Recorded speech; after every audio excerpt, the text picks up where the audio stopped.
Narinig mo na ba ang pakiramdam na may isang babae na parang kakaiba ang kilos kapag nasa paligid ka? Hindi niya diretsyong sinasabi, pero may mga maliliit na palatandaan na parabang sumisigaw, "Gusto kita." Ang tanong, kapatid, marunong ka bang magbasa ng mga palatandaang ito? Maraming lalaki ang hindi nakakapansin.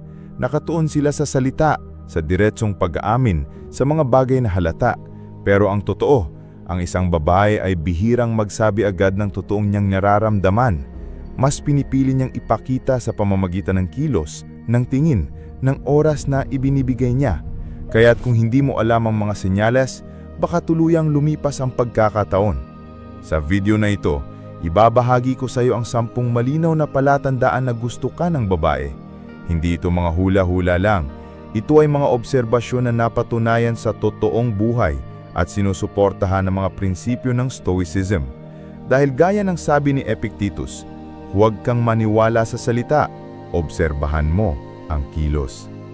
Kung mananatili ka hanggang dulo, mas malinaw mong mauunawaan kung alin sa mga kilos ng isang babae ang nagsasabing may gusto siya sa iyo at alin ang wala lang.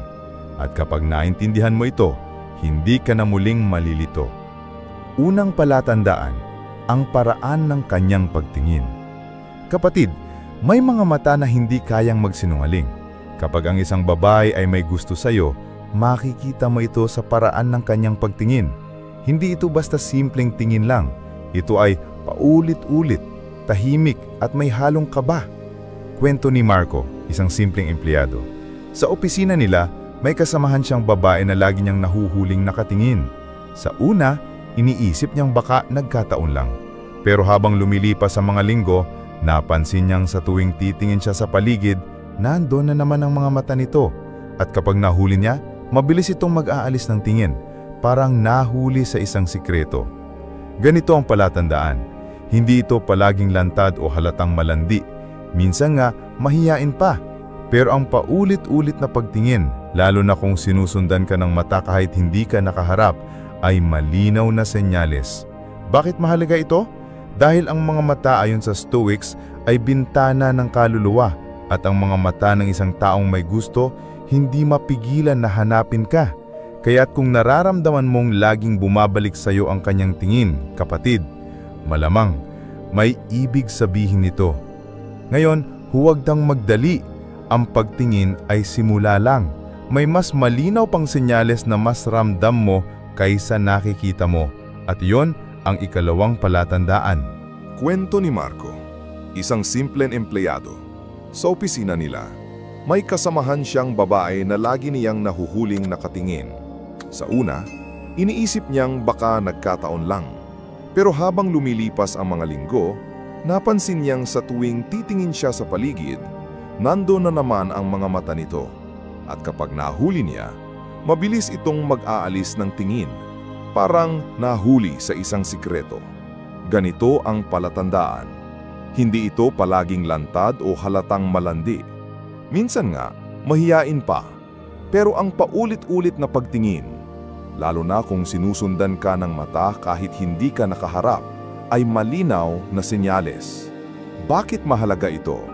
Dahil ang mga mata, ayon sa Stoics, ay bintana ng kaluluwa. At ang mga mata ng isang taong may gusto, hindi mapipigilan na hanapin ka. Kaya't kung nararamdaman mong laging bumabalik sa iyo ang kanyang tingin, kapatid, malamang may ibig sabihin ito. Ngayon, huwag kang magmadali. Ang pagtingin ay simula lang. May mas malinaw pang senyales na mas ramdam mo kaysa nakikita mo. At iyon ang ikalawang palatandaan. Narinig mo na ba ang pakiramdam na may isang babae na parang kakaiba ang kilos kapag nasa paligid ka? Hindi niya direktang sinasabi, pero may mga maliliit na palatandaan na parabang sumisigaw, "Gusto kita." Ang tanong, kapatid, marunong ka bang magbasa ng mga palatandaang ito? Maraming lalaki ang hindi nakakapansin. Nakatuon sila sa salita, sa direktang pag-aamin, sa mga bagay na halata. Pero ang totoo, ang isang babae ay bihirang magsabi agad ng totoo niyang nararamdaman. Mas pinipili niyang ipakita sa pamamagitan ng kilos, ng tingin, ng oras na ibinibigay niya. Kaya't kung hindi mo alam ang mga senyales, baka tuluyang lumipas ang pagkakataon. Sa video na ito, ibabahagi ko sa iyo ang 10 malinaw na palatandaan na gusto ka ng babae. Hindi ito mga hula-hula lang. Ito ay mga obserbasyon na napapatunayan sa totoong buhay at sinusuportahan ng mga prinsipyo ng Stoicism. Dahil gaya ng sabi ni Epictetus, huwag kang maniwala sa salita, obserbahan mo ang kilos. Kung mananatili ka hanggang dulo, mas malinaw mong mauunawaan kung alin sa mga kilos ng isang babae ang nagsasabing may gusto siya sa iyo at alin ang wala lang. At kapag naintindihan mo ito, hindi ka na muling malilito. Unang palatandaan, ang paraan ng kanyang pagtingin. Kapatid, may mga mata na hindi kayang magsinungaling. Kapag ang isang babae ay may gusto sa iyo, makikita mo ito sa paraan ng kanyang pagtingin. Hindi ito basta simpleng tingin lang. Ito ay paulit-ulit, tahimik, at may halong kaba. Kwento ni Marco, isang simpleng empleyado. Sa opisina nila, may kasamahan siyang babae na lagi niyang nahuhuling nakatingin. Sa una, iniisip niyang baka nagkataon lang. Pero habang lumilipas ang mga linggo, napansin niyang sa tuwing titingin siya sa paligid, nandun na naman ang mga mata nito. At kapag nahuli niya, mabilis itong mag-aalis ng tingin, parang nahuli sa isang sikreto. Ganito ang palatandaan. Hindi ito palaging lantad o halatang malandi. Minsan nga, mahiyain pa. Pero ang paulit-ulit na pagtingin, lalo na kung sinusundan ka ng mata kahit hindi ka nakaharap, ay malinaw na senyales. Bakit mahalaga ito? Dahil ang mga mata, ayon sa mga Stoics, ay bintana ng kaluluwa. At ang mga mata ng isang taong may gusto, hindi mapipigilan na hanapin ka. Kaya't kung nararamdaman mong laging bumabalik sa iyo ang kanyang tingin, kapatid, malamang may ibig sabihin ito. Ngayon, huwag kang magmadali. Ang pagtingin ay simula lang. May mas malinaw pang senyales na mas ramdam mo kaysa nakikita mo. At iyon ang ikalawang palatandaan. Bakit mahalaga ito? Dahil ang mga mata, ayon sa Stoics, ay bintana ng kaluluwa. At ang mga mata ng isang taong may gusto, hindi mapigilan na hanapin ka. Kaya't kung nararamdaman mong laging bumabalik sa iyo ang kanyang tingin, kapatid, malamang may ibig sabihin ito. Ngayon, huwag kang magmadali. Ang pagtingin ay simula lang. May mas malinaw pang senyales na mas ramdam mo kesa nakikita mo. At iyon ang ikalawang palatandaan. Ikalawang palatandaan, ang lihim na paglapit. Kapatid, hindi palaging salita ang clue. Madalas, aksyon. At isa sa pinakamalinaw na senyales na gusto ka ng babae ay ang kanyang lihim na paglapit. Hindi ito laging halata, pero kapag mapanuri ka, mauhuli mo. Isipin mo si Liza. Sa klase nila, palaging may bakanteng upuan malapit kay June. At kahit marami siyang pwedeng upuan, bakit sa tabi ni June siya palaging nauuwi? Sa una, baka isipin mong aksidente lang ito. Pero kapag 3, 4, 5, 10 beses nang nauulit, kapatid, hindi na aksidente yun. Ganito gumagana ang damdamin. Kapag gusto ka ng babae, subconsciously hinahanap niya ang presensya mo. Kahit sa gitna ng maraming tao, parang may magnet na humihila sa kanya papalapit sa iyo. Hindi man siya magsalita, pero ang kanyang katawan ang nagsasalita para sa kanya. Sa perspektibo ng Stoicism, ito'y maihahambing sa oikiosis, ang natural na paghahanap ng tao sa kung saan siya ligtas. Kung ikaw ang madalas niyang pinupuntahan, ibig sabihin, ikaw ang nagiging ligtas niyang lugar. At ang babaeng nakakahanap ng comfort sa iyo, kapatid, ay siguradong may nararamdaman ng mas malalim. Ikatlong palatandaan, ang oras na inilalaan niya. Mahalaga ang oras. Hindi ito nabibili, hindi na ibabalik. Kaya't kapag ang isang babae ay naglalaan ng oras sa iyo, kahit sa gitna ng kanyang abala, malaking senyales iyon na may halaga ka sa kanya. Kwento ni Rafael, abala siya sa trabaho at minsan ay hindi na niya napapansin ang paligid. Pero napansin niya ang kaibigan niyang si Ann na laging naandoon. Kung kailangan niyang kumain, may dala itong pagkain. Kung pauwi na siya, bigla itong sasabay kahit hindi naman iyon ang direksyon ng bahay niya. Sa una, naisip ni Rafael na baka simpleng mabait lang ito. Pero habang tumatagal, nakita niya, siya lang pala ang pinadadalhan nito ng ganoong atensyon. Ganito kapatid, kung may babae na handang ibigay ang kanyang oras sa'yo, kahit simpleng minuto lang ng pagchat-chat, kahit ilang hakbang ng pagsabay sa'yo pauwi, huwag mong maliitin. Dahil oras ang pinakamahalagang bagay na meron siya. At kung binibigay niya iyon sa'yo, ibig sabihin, pinahahalagahan ka niya. Ayon kay Seneca, hindi maikli ang oras, ngunit madalas ay sinasaya natin ito. Kaya't kapag ang isang babae ay hindi nagsasayang ng oras niya sa iba, kundi ibinubuhos sa'yo, kapatid, malinaw na palatandaan yon ng kanyang pagkagusto. Ngayon, nakikita mo na ba ang pattern? Una, ang kanyang mga mata. Pangalawa, ang kanyang lihim na paglapit. Pangatlo, ang kanyang oras. Pero hindi pa ito ang pinakamalakas na senyales. Dahil ang ikaapat na palatandaan, hindi lang kilos o oras, kundi mismong pagbabago sa kanyang ugali. Ikaapat na palatandaan, ang pagbabago ng kanyang ugali. Kapatid, napansin mo na ba na may mga babae na parang ibang tao kapag nasa paligid mo? Sa tropa, malakas ang tawa, matapang magsalita, pero kapag ikaw ang kaharap, biglang mahinhin, mainyot, at parang nag-iingat sa bawat kilos. Hindi ito palaging sinasadya, madalas kusa itong lumalabas. Si May, kilala sa kanilang opisina bilang prangka at palaban.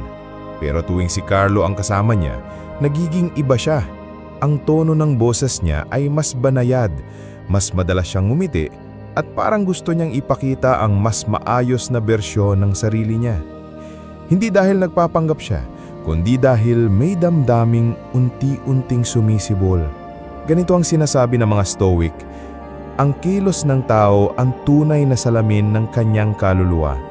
Kapag nagbabago ang kilos ng babae sa presensya mo, kapatid, malamang ikaw ang dahilan. At ang pagbabagong yun ay senyales ng mas malalim na nararamdaman. Ikalimang palatandaan, ang maliit na pag-aalaga. Hindi lahat ng alaga ay kailanang enggrande. Minsan, sa pinakamaliit na kilos, makikita mo ang pinakamatinding mensahe. Kapag may gusto sa'yo ang babae, madalas ay nagiging maalaga siya sa simpleng bagay. Kwento ni Andre, laging pinapansin ng kaibigan si Liza kung kumain na ba siya o kung nakauwi na siya ng maayos. Minsan, magdadala pa ito ng tubig kapag inuubo siya. Sa una iniisip ni Andre na baka natural lang na mabait si Liza. Pero napansin niya, siya lang ang tinatrato nito ng ganoon. Hindi ibang tropa, hindi ibang kakilala, siya lang. Kapatid, tandaan mo, ang babae ay natural na maalaga, pero kapag ang special na atensyon ay nakatuon lang sa iyo, hindi yun aksidente. Yun ay palatandaan. Sa Stoicism, may konsepto ng amor fati, ang pagmamahal sa lahat ng dumarating. Kung isang babae ay kusang naglalaan ng alaga sa iyo, ibig sabihin, tanggap ka niya bilang bahagi ng kanyang mundo. Kung gusto mong matuto pa ng ganitong mga aral at sikreto, lalo na kung paano mo mababasa ang kilos at puso ng babae gamit ang karunungan ng Stoicism, huwag mong kalimutan mag-subscribe at i-on ang notification bell. Dito kapatid, sama-sama nating hinuhubog ang sarili para maging lalaki na buo ang loob at malinaw ang direksyon. At kung iniisip mong tapos na tayo sa mga senyales, nagkakamali ka. Dahil ang ika-6 na palatandaan ay hindi na lang kilos o oras. Ito ay mas malapit at mas emosyonal. Ika-6 na palatandaan, ang paghahanap ng maliit na koneksyon. Kahit simpleng bagay lang kapatid, mapapansin mong laging may paraan ng babae para makipag-ugnayan kapag may gusto siya. Hindi palaging malalaking gesture, minsan napakaliit lang, pero paulit-ulit. Kwento ni Mia, halos araw-araw may chat siya kay Jordan, hindi palaging seryoso. Nakapanood ka na ba nung bagong series? O kaya ay, kumain ka na ba? Sa totoo lang, hindi naman gaanong kahalaga ang tanong, pero bakit niya tinatanong pa rin? dahil gusto niyang mapanatili ang koneksyon. Gusto niyang maramdaman ni Jordan na siya ay parte ng araw niya. Ganito ang palatandaan. Kung may babae na palaging may dahilan para makausap ka, kahit nonsense minsan, ibig sabihin, hindi ka nawawala sa isip niya. Hindi yun aksidente. Yun ay patunay ng attraction. Sa Stoicism, ito'y tinatawag na simpatheia, ang natural na ugnayan ng tao sa isa't isa. At kapag isang babae ay paulit-ulit na naghahanap ng koneksyon sa iyo, kapatid, ito ay higit pa sa simpleng pakikipagkaibigan. Ikaapat na palatandaan, ang pagbabago ng kanyang ugali. Kapatid, napansin mo na ba na may mga babae na parang ibang tao kapag nasa paligid mo? Sa tropa, malakas ang tawa, matapang magsalita, pero kapag ikaw ang kaharap, biglang mahinhin, mainyot, at parang nag-iingat sa bawat kilos. Hindi ito palaging sinasadya, madalas kusa itong lumalabas. Si May, kilala sa kanilang opisina bilang prangka at palaban. Pero tuwing si Carlo ang kasama niya, nagiging iba siya. Ang tono ng boses niya ay mas banayad, mas madalas siyang ngumiti, at parang gusto niyang ipakita ang mas maayos na bersyon ng sarili niya. Hindi dahil nagpapanggap siya, kundi dahil may damdaming unti-unting sumisibol. Ganito ang sinasabi ng mga Stoic, ang kilos ng tao ang tunay na salamin ng kanyang kaluluwa. Kapag nagbabago ang kilos ng babae sa presensya mo, kapatid, malamang ikaw ang dahilan. At ang pagbabagong yun ay senyales ng mas malalim na nararamdaman. Ikalimang palatandaan, ang maliit na pag-aalaga. Hindi lahat ng alaga ay kailanang enggrande. Minsan, sa pinakamaliit na kilos, makikita mo ang pinakamatinding mensahe. Kapag may gusto sa iyo ang babae, madalas ay nagiging maalaga siya sa simpleng bagay. Kwento ni Andre, laging pinapansin ng kaibigan si Liza kung kumain na ba siya o kung nakauwi na siya ng maayos. Minsan, magdadala pa ito ng tubig kapag inuubo siya. Sa una iniisip ni Andre na baka natural lang na mabait si Liza. Pero napansin niya, siya lang ang tinatrato nito ng ganoon. Hindi ibang tropa, hindi ibang kakilala, siya lang. Kapatid, tandaan mo, ang babae ay natural na maalaga, pero kapag ang special na atensyon ay nakatuon lang sa iyo, hindi yun aksidente. Yun ay palatandaan. Sa Stoicism, may konsepto ng amor fati, ang pagmamahal sa lahat ng dumarating. Kung isang babae ay kusang naglalaan ng alaga sa iyo, ibig sabihin, tanggap ka niya bilang bahagi ng kanyang mundo. Kung gusto mong matuto pa ng ganitong mga aral at sikreto, lalo na kung paano mo mababasa ang kilos at puso ng babae gamit ang karunungan ng Stoicism, huwag mong kalimutan mag-subscribe at i-on ang notification bell. Dito kapatid, sama-sama nating hinuhubog ang sarili para maging lalaki na buo ang loob at malinaw ang direksyon.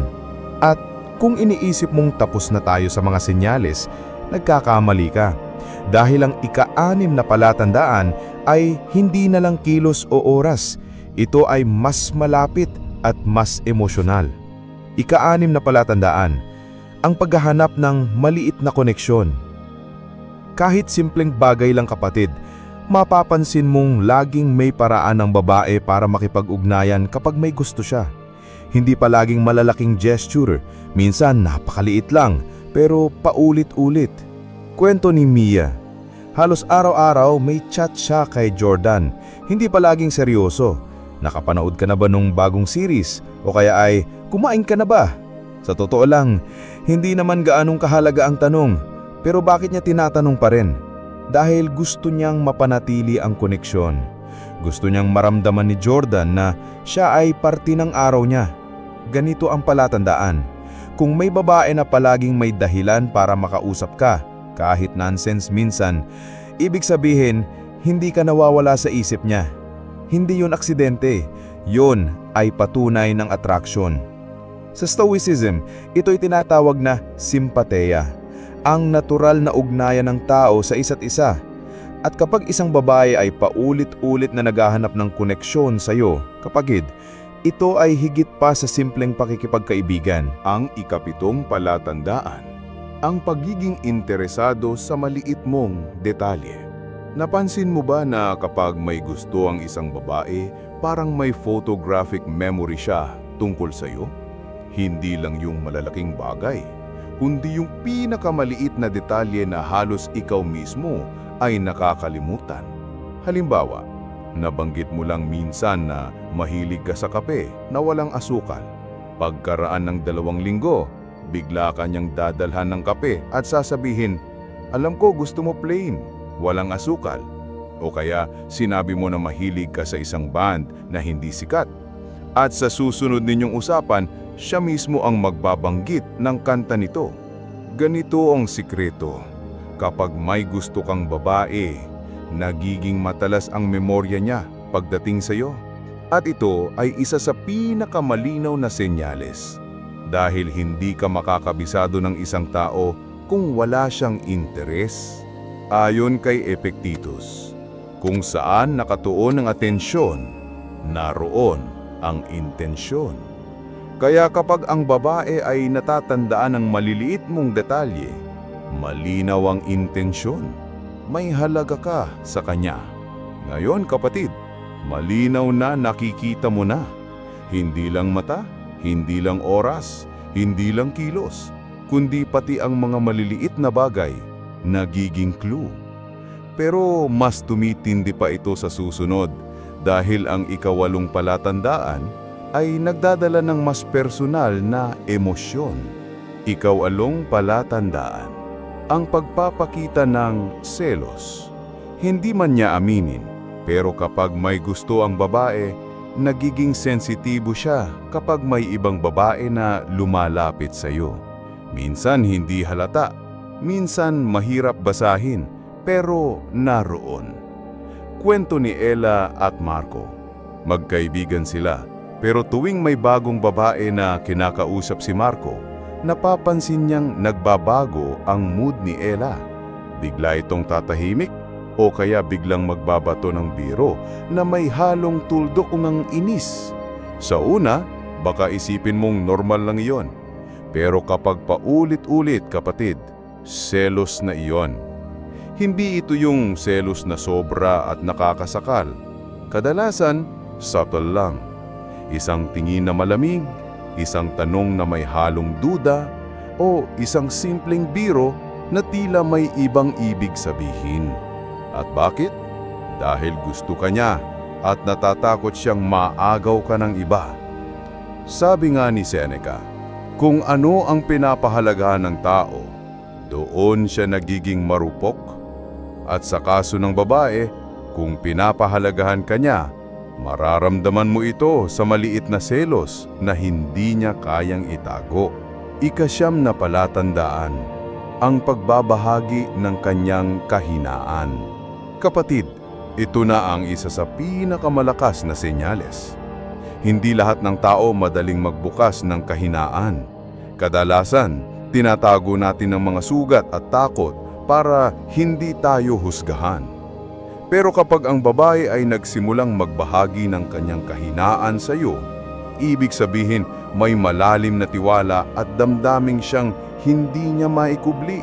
Halimbawa, si Ana, kilala bilang masayahin at palaging palabiro. Pero kay Daniel lang niya nasabi na minsang natatakot siya na hindi siya sapat o na nahihirapan siya sa pamilya. Hindi niya ito sinasabi sa iba, pero kay Daniel, kaya niyang ilabas. Ganito ang sikreto. Kapag nagsimulang mag-open up ang babae tungkol sa kanyang mga insecurities, takot o mga pangarap na hindi niya sinasabi kahit kanino, malamang gusto ka niya.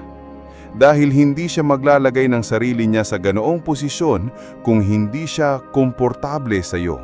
Sa Stoicism, tinuturo ang vulnerability na hindi kahinaan kundi tapang. At kapag ang babae ay nagiging vulnerable sa harap mo, kapatid, isa itong matibay na senyales ng kanyang nararamdaman. Ika-10 palatandaan, ang pagpapahalaga sa presensya mo. Ito na ang pinakamalinaw, kapatid. Kapag ang babae ay may gusto sa iyo, hindi lang siya tumitingin, Hindi lang siya naglalaan ng oras, hindi lang siya nag-aalaga. Pinapahalagahan niyang mismong presensya mo. Ano ang ibig sabihin nito? Simple. Kapag nandoon ka, iba ang kinikilos niya. Mas masaya siya. Mas mag-aarang loob niya. At ramdam mong iba ang energy sa paligid. At kapag wala ka, hinahanap ka niya. Kwento ni Joy. Sa tuwing nasa paligid si Mark, tila mas buhay ang kanyang mga kwento. Pero nang minsang hindi nakadalaw si Mark sa isang outing, pansin ng trupa na parang kulang ang saya ni Joy. Kahit siya mismo aminado, parang iba kapag wala siya. Ito ang ultimate sign, kapatid. Kapag ang mismong presensya mo ay nagdadala ng halaga sa isang babae, kapag hinahanap ka niya kahit wala kang ginagawa, ibig sabihin may lugar ka na sa puso niya. Ayon kay Marcus Aurelius, ang tunay na halaga ng tao ay makikita sa epekto niya sa kaluluwa ng iba. At kung ang presensya mo ay nakakapagpabago ng mundo ng babae, hindi na kailangan ng mas malinaw na senyales. Unang palatandaan, ang paraan ng kanyang pagtingin. Ikalawa, ang lihim na paglapit. Ikatlo, ang oras na inilalaan niya. Ikaapat, ang pagbabago ng ugali. Ikalima, ang maliit na pag-aalaga. Ikaanim, ang paghahanap ng koneksyon. Ikapito, ang pagiging interesado sa detalye. Ikawalo, ang selos. Ikasyam, ang pagbabahagi ng kahinaan. Ikasampo, ang pagpapahalaga sa presensya mo. Ito ang 10 malinaw na palatandaan na gusto ka ng babae. At kapag natutunan mong basahin ang mga ito, kapatid, mas hindi ka na malilito kung may halaga ka ba sa kanya o wala. Bago tayo magtapos, gusto kong marinig mula sa inyo mismo. Sabihin niyo sa comments kung saan sa inyong bahagi ng Pilipinas o ng mundo kayo nanonood. Kung kayo'y nasa abroad, miss nyo ba ang Pilipinas? At isa pa, nakapunta na ba kayo sa Siargao? Naniniwala ba kayo na doon nyo pwedeng matagpuan ang babaeng para sa inyo? At anong klaseng babae ang gusto nyo? Isulat nyo yan sa baba dahil binabasa namin lahat ng komento. At siyempre, para sa ritual ng ating komunidad, iwan mo ang salitang "Kalma ang lakas" para alam naming isa ka sa mga tunay na umabot hanggang dulo ng video na ito.